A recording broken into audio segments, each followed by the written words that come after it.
Buenos días, alumnos. Vamos a dar inicio a un nuevo tema, sin antes desear que todos ustedes se encuentren bien de salud.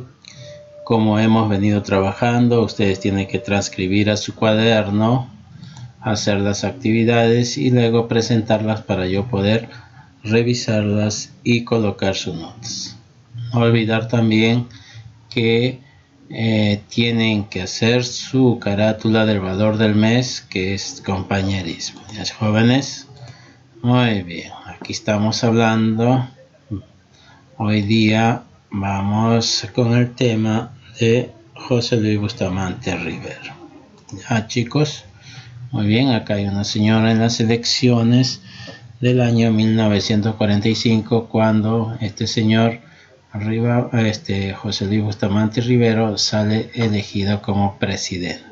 ¿Ya? Muy bien. Entonces continuamos con el tema.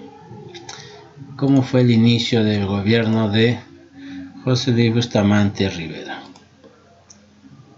Antes que salga elegido presidente, ¿no? Se llamó a elecciones el 10 de junio de 1945, donde se formó el Frente Democrático Nacional, llamado Fredena, que eran grupos políticos. ¿Ya? Agrupó a apristas y comunistas en una alianza.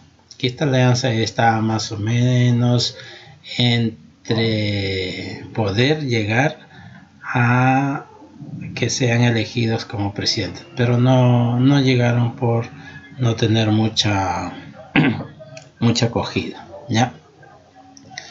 El desentendimiento entre Víctor Raúl Aya La Torre y Óscar R. Benavides, que formaron el Fredena, ¿ya?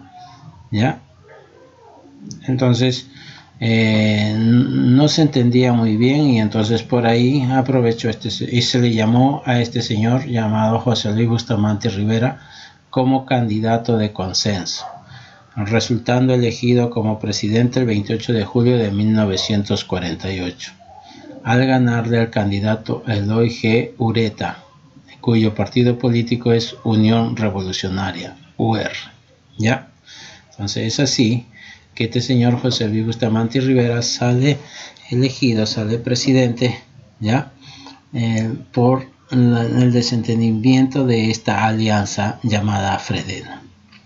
El APRA, con el nombre del Partido del Pueblo, se le permitió postular candidatos al Congreso, obtuviendo la mayoría parlamentaria. ¿Ya? El APRA atravesaba una política más conciliatoria, resumida en interamericanismo democrático sin imperio. ¿Sí? Muy bien. El Partido del Pueblo convocó a una manifestación en la que su líder, Aya de la Torre, habló de no quitar la riqueza a los que la tienen, sino que de crearla para los que no la tienen. Muy bien. El APRA también se encontraba en una contradicción que lo llevaba a enfrentarse con sus bases. Es así que nace la denominada escopeta de dos cañones. Quiere decir que propone a las masas a la revolución, y a otros se encuentran dispuestos a llegar a acuerdos con la oligarquía, los gobiernos autoritarios. ¿Sí? A unos, pues, a un cierto grupos de apristas lo proponen la revolución contra el gobierno, y a otros no. ¿Sabes qué? Vamos a conversar mejor para podernos entender y llevarnos mejor bien, ¿no es cierto? Por eso se le llama escopeta de dos cañones. Uno habla bien y el otro habla mal, mejor dicho. ¿Ok? Continuamos. En los aspectos políticos, pues se produjo la pugna entre el Ejecutivo y Legislativo, debido a que el primero se resistía a ser copado por la mayoría parlamentaria aprista. Bustamante tuvo que afrontar la ruptura del Fredena, pasando uno de sus integrantes, que era el APRA, a presentar fuerte oposición a su gobierno desde el Parlamento. También sufrió la oposición de la oligarquía tradicional.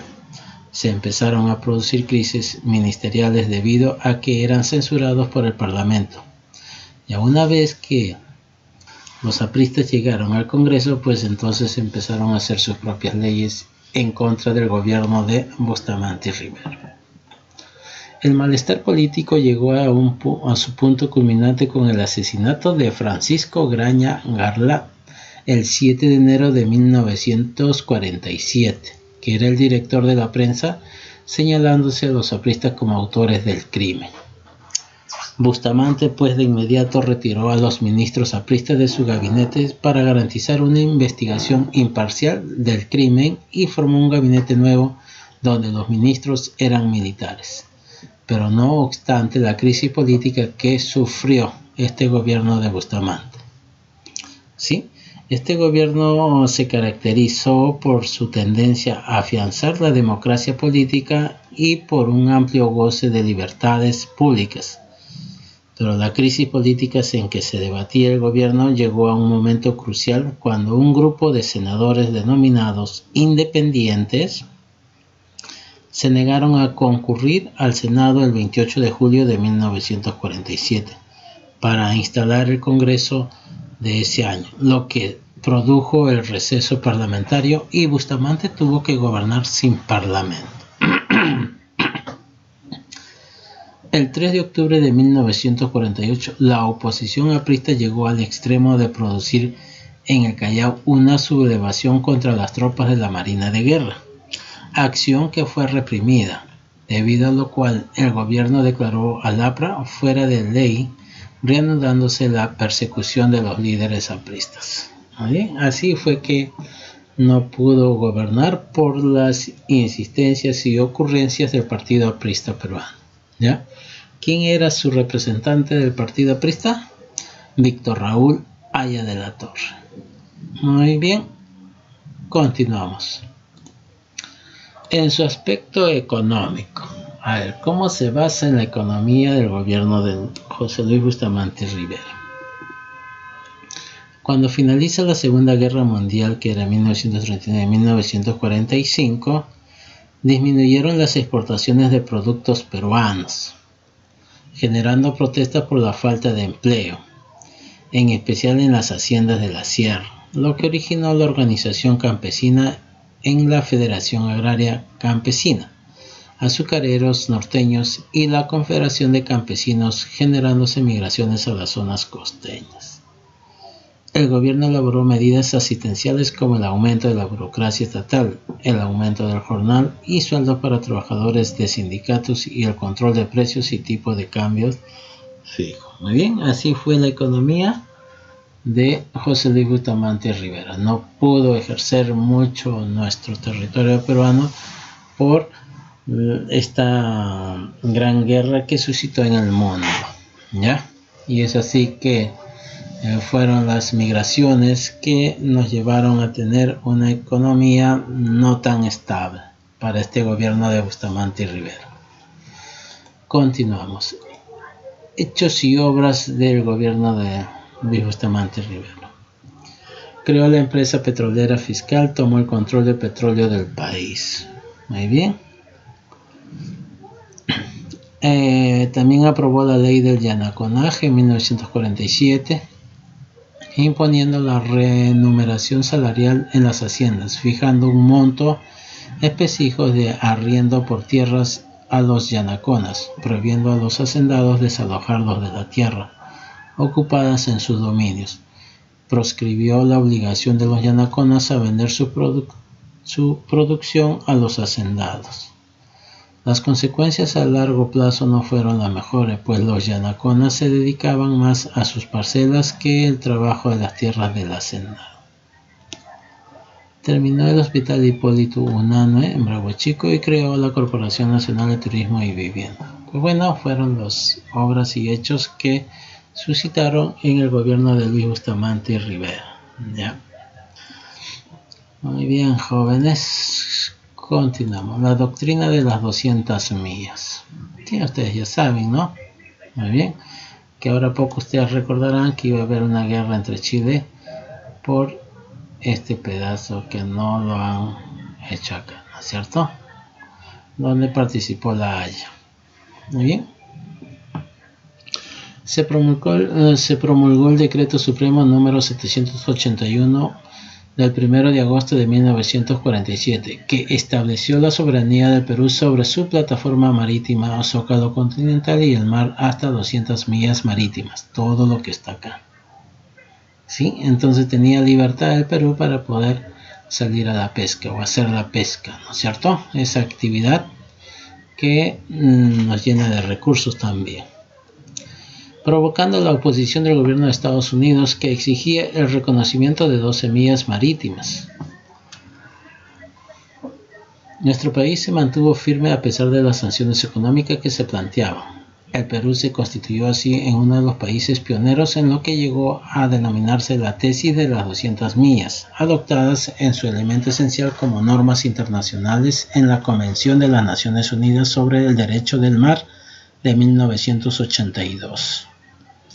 Fue el resultado de la tenaz defensa mundial desarrollada a lo largo de las décadas por los países del Pacífico Sur, tanto de manera individual como a través de la Comisión Permanente del Pacífico Sur. Es así que esta ley abrió el camino para la demanda peruana ante la Corte Internacional de La Haya. Chicos, entonces no querían reconocer las 200 millas. ¿Quién? Estados Unidos. Entonces los peruanos dijeron no, vamos a la Corte Internacional de La Haya para que nos reconozca nuestro territorio como nuestro territorio del mar peruano sobre las 200 millas, ¿ya? Y es así que le reconoce. Chicos, muy bien, y esto no es solo para Perú, es para Ecuador, Colombia, Panamá, todito tiene 200, Chile, ¿no? 200 millas. Muy bien, continuamos. Fin del gobierno de la Revolución Restauradora de 1948. La oligarquía criticaba a Bustamante el no tener la autoridad para enfrentar los desórdenes sociales que promovía el APRA. ¿Sí? Entonces le criticaban a su gobierno de no ponerle fin a los desmanes del Partido Aprista Peruano. Se consideraba una amenaza totalitaria parecida al comunismo, cuyo propósito era infiltrar todo el Estado para establecer un sistema de partido único que fuese leal solo a su jefe y que acabase con la clase propietaria, ¿no? Entonces, ¿qué pasaba? Que este señor, pues, dio a los yanaconas parte del terreno que le pertenecía a las grandes masas, vamos a decir, la nobleza, ¿ya? Pero estos señores se dedicaron más para producir en su tierra para ellos que para la nobleza. Esta actitud llevó a que la oligarquía desconfiase de Bustamante y pusiera sus expectativas en un gobierno militar como la única solución de la crisis económica y el desorden social. Las pugnas entre Bustamante y el APRA desde Arequipa el 27 de octubre de 1948 se produce la Revolución Restauradora liderada por el general Manuel A. Odría, con el apoyo del general Zenón Noriega, con lo que se obliga a Bustamante a abandonar el país el 29 de octubre de 1948 y se formó la Junta de Gobierno. ¿Sí? Aquí también se va a Bustamante de nuestro territorio peruano. ¿Ya? Muy bien, van a leer la copia y responden las preguntas. Luego van a ilustrar el tema y desarrollar la página 47, 48 y 49. ¿Sí? Aquí vemos un niño con su banderita, ¿no? Estamos en el mes patrio que nos debemos de identificarnos con nuestra nación. Bien chicos, cuídense, nos vemos.